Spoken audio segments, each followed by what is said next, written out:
What's up guys? This is Ad English. ዛሬ ጄላችሁ የመጣሁት ከታይም ጋር የተገናኙ 5 ኤክስፕሬሽኖችን ነው. Let's see them together. የመጀመሪያ on time ነው. On time ማለት በቀጠሯችሁ ሰዓት ላይ መገኘት ማለት ነው. If you got an appointment at 7 o'clock and then if you are there at 7 o'clock, you are on time. በሰዓቱ የተገኛችሁበት ቦታ you are on time. ሁለተኛው in time ነው. In time ማለት ለ7 ሰዓት ቀጠሮ ለ7 ምናምን ጉዳይ መገኘት ማለት ነው.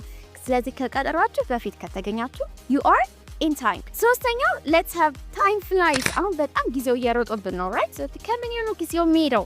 This is exactly how we describe this in English. Time flies ማለት ጊዜው ይሮጣል ማለት ነው. ይሮጣል አይደል? Very good. አራተኛው all the time. All the time ማለት በቃ ሁል ጊዜ always ማለት ነው. ለዚህ ለአንድ ነገር ሁል ጊዜ ማለት ከፈለጋችሁ all the time የምትል expression መጠቀም ትችላላችሁ. ለምሳሌ I want to speak English all the time. I wanna meet you all the time. ሁሉ ጊዜ ማለት ስትፈልጉ all the time ማለት ትችላላችሁ. Okay?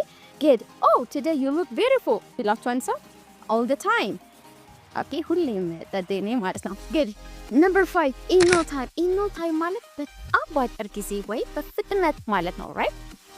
ለምሳሌ I will arrive in no time ካላችሁ አንድ ሰው በጣም በአጭር ጊዜ or quickly እገኛለሁ እመጣለሁ ማለት ነው, right? ስለዚህ እነዚህን 5 ኤክስፕሬሽኖችን everyday English ላይ በደንብ ተጠቀሟቸው። በስድስተኛው የእናንተ homework ናት። አንድ ነገር ጊዜ ይፈታዋል እንላለን, right? ስለዚህ what ጊዜ ይፈታዋል in English comment section ላይ አስቀምጡልኝ. See you next time. Bye.